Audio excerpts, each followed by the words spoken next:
This is Jordan Tower with JT News. Make sure you smash that like button, smash that subscribe button if you want to run ads in the channel. It's jordantowermedia@gmail.com.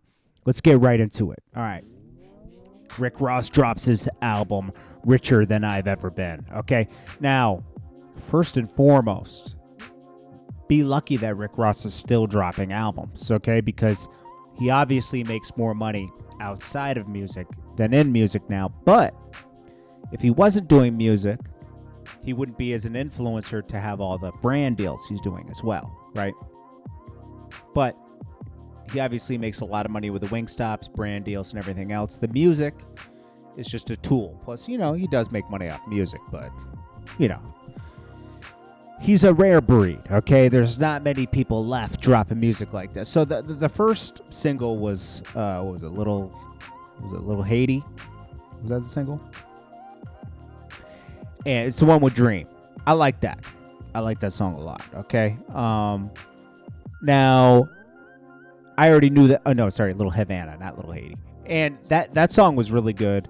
And I was like, all right, this album's probably going to be pretty good. And it was, okay? And it is, okay? It's a good album. Now, here, let me get to his track list.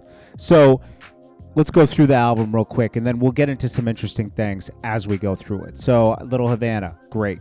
Okay, Willie Falcone, Legends on there. The Pulitzer, it's good. Rapper Estates featuring Benny the Butcher. Benny the Butcher's good, but it's like he says the same thing on all his songs. I'm kind of tired of Benny the Butcher. Rick Ross is always like, you're always going to get amazing lyrics from Rick Ross. You're going to get amazing production because his ear is impeccable, okay? Was his last album that great? Not compared to his catalog is hard to compare to. He has a great catalog of music. On this album, I see he just really got creative with the beats and everything. Now, some are cheat codes, and we'll get to those. And there's an interesting part of the cheat codes. I like Rapper Estates. Benny the Butcher, I could go with a break from Benny the Butcher. I think he needs to get more creative and start talking about new topics, okay? Marathon. That's a good song. Warm Words in a Cold World, featuring Wale. Now, this is one of the cheat codes, okay? Is this the one? Let me see. Okay, this is where LL Cool J already did this. He just, all they did was they freaked the sample on this. And it's kind of a cheat code to me because I'm going to be honest. See, maybe I've just been around too long, okay? I'm in my late 30s. I've experienced a lot of music. And as soon as I hear this, I'm like, oh, it's that LL Cool J sample. LL Cool J, I still listen to that song. That song still today is in my playlist, okay? What song am I talking about? It's off of a CD he dropped around 2000. So I was in high school. LL Cool J, Il Bomb. This is a great song if you haven't heard it, okay? LL Cool J goes in like 3 or 4 verses. It's also on Funk Flex album. Crazy song, okay? But I got to give Rick Ross credit. He freaked it. He changed it up. It's good. Then this follows with Wiggle featuring Dream Doll. Dream Doll is doing her thing. Dream Doll's elevating, I'm seeing. Now this song, this is where things get interesting. So this is Juvenile in My Life. Manny Fresh made this beat. There's no sample credited anywhere, okay? If there is, I don't know what it is. But I'm pretty sure he had to call Cash Money to clear this song because it's Manny Fresh's beat. Could he call Manny Fresh directly? I don't know. I don't know if Manny Fresh has his old catalog. Birdman says he does, but I'm pretty sure you still got to clear it with Cash Money as well, right? I'm sure they share a piece of that song, you know, the Juvenile in My Life song. Like, I'm sure they share a piece of it. I don't know if Manny Fresh can just clear it. I don't know how that works 100%. It's very complex when you get into clearances, right? But this is a big song by Juvenile. This came out around like 2003, right? And that's all I can hear when I hear these songs. I can hear the original. So it's hard. It's easier when it's not a rap song and it turned into a rap song. I almost like enjoy that more for some reason. Maybe because I just respect sampling, and I know that I've seen Havoc, Alchemist. I've seen DJ Premier chop up samples in front of my eyes and amazed. I've seen Alchemist long time chopping a sample. I've been in studio just, as like a fly on the wall watching Havoc work, twisted out of his mind off Henny and just, making magic happen. It's almost like that was his like secret weapon, is a bottle of Hennessy. I've been lucky to experience those things, but I respect sampling. So anyways, Birdman, that would mean that Birdman had to clear it, right? That means that Birdman may have forgiven Rick Ross. Maybe Birdman realized, maybe Birdman was like, all that stuff you were talking about, rappers become idols. I didn't respect it, but I do respect you sticking up for Wayne.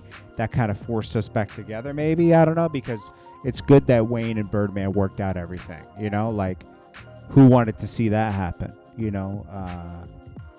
never wanted to see them have problems. There's a lot of, you never wanted to see G-Unit break up. You never wanted to see Dipset ever break up. You never want to see MMG break up, but it looks like, even though Rick Ross seems to have kind of forgiven Meek Mill for his betrayal of calling him out just a month ago and saying he never got paid off of music. Meek Mill still put up Rick Ross's album, right? And even though they had little tiff in the club, you heard about that, where like Meek Mill wasn't letting Rick Ross do a section and they had a little problem. They've been having problems, obviously. He wants off MMG and wants to go straight Rockefeller. He even says this on Little Havana, where he says, I let rappers get too close to Meek. You warped his mind. You would have been better off with Rick Ross, Meek, because Rick Ross would show you how to get money a different way. Jay-Z and these guys, they're not going to really show you how to get to the money like Rick Ross is. They're going to get you around it, maybe get you a few deals here and there, but Rick Ross is building a legacy for his children. He's already given his child a Wingstop. You know what I mean? Like, as much as I can criticize Rick Ross on a lot of things, there's a lot of props I can give to Rick Ross too, man. He puts his people on, man. He put Meek Mill on. He should never go against Rick Ross. Nobody wanted to hear Meek Mill in 2010, bro. I'm telling you. I did a video with him. Rick Ross scooped him up after that. I'm not saying I directly had to do with that, but, Rick Ross came and scooped him up. T.I. was playing with it, but didn't really do it. Because Meek Mill has that, like, he raps, but he has the whining rap, so it's hard to get used to. It's even hard to, like, it's hard to get used to. It just is. But if you listen, he's really talking some stuff, you know what I mean? Especially when he's hungry, especially when he's being himself. So anyways, Meek Mill's still on Punishment. He's not on this album. He's not on the album, okay? He even went ahead and put Young and Ace on the album over Meek Mill, Young and Ace is obviously on the come up. He's came up. He's out of Jacksonville, you know that. Now, Wiz Khalifa's on the album. Now, so let's get into the Outlaws video. It's done in New York for some reason, okay? Maybe he's trying to replay. I don't know. Maybe they had a vision for the video coming off of something. Jasmine Sullivan looks really good. I don't know what she's talking about. She said she went heavy on COVID. I don't know. She looks good to me. 21 Savage is on the song. Did a good job, but who would have been better on this song? Jadakiss. This is Jadakiss's vibe, okay? 21 Savage, it's good to have him on the song. It's good to have him on the single because 21 Savage is, obviously he sells. Okay, that's why Drake had him on his album. I mean, I know Drake gave him the alley-oop early, but, he put him on that song with Project Pat sample because he did his thing. You know, it helped sell. It's one of the top songs on CLB. Jasmine Sullivan did her thing. Rick Ross did his thing. I don't know why they did the video in New York, but they did. You got Mark Classfield to shoot the video. This is a director from early 2000s that was popular, right? I don't know why. Where's Dre? He used Spiff. I don't think Spiff. Why would you use this guy? Okay, so Spiff I don't think is around that much anymore, even though it sounds like he is in that interview. Dre comes from Spiff, right? Why wouldn't you use those guys? Or John, was it John Jay is his name? Now, why wouldn't you use these other guys? They would have done the same, if not better job. You probably paid Mark Classfield more money. And it's like, dude, he's used to doing the big cameras, the 35, 16 millimeter, doing everything like a certain way. Why would you go backwards instead of going forwards with the guys you built up? That's the thing I don't get. But, you know, that's just me looking too deep into things. Let's see. They probably would have done a better job, honestly. Here we Joe Budden said all male R&B star. Well, let's get off the Rick Ross thing. It's a good album. Go check it out. Is it the best Rick Ross album ever? No. You can't compare. You can compare if you're comparing it to his catalog. No. One of the best Rick Ross albums, I think he dropped in like 2014. That was a really good album. I forget the name of that album, but that album was amazing. Rick Ross, if you take his catalog though, it's crazy, bro. I was going through his catalog the other day.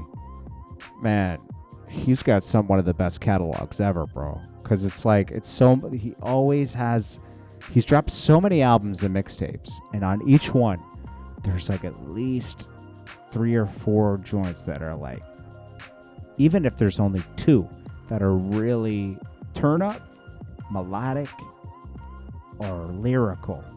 So you can put a master playlist together with Rick Ross. We're talking about 14, let's say it was 17 years of music. No, I'm sorry. 15 years of music, right? If you count from 2006 up. He's got a crazy catalog. So Joe Budden, he's going, so he says all male R&B stars are trash right now. Okay, Weeknd, what do you consider him, pop? I don't know. Weeknd's got a lot of stuff out. Young Blue, he's out here doing his thing. Tory Lanez. But the females are having a moment right now, for sure. Okay? Ari Lennox, Summer Walker, just to name a few. I mean, the songs they're doing are crazy. Their songs are so crazy, it's reminding me of like the 90s, early 2000s R&B, where like it was really respected. R&B was like, it went through a weird stage, just like rap's going through after 2004, right? It's coming back right now.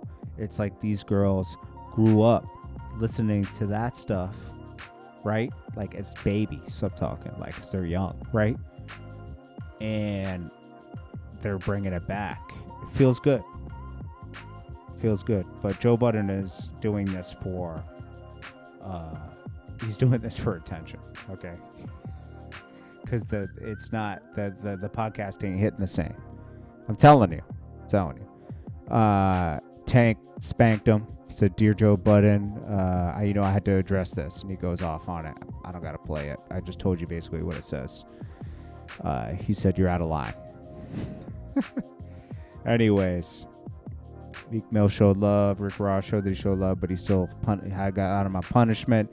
Birdman seems to have made amends with Rick Ross, which is good, because if he had anything to do with clearing that, they made amends.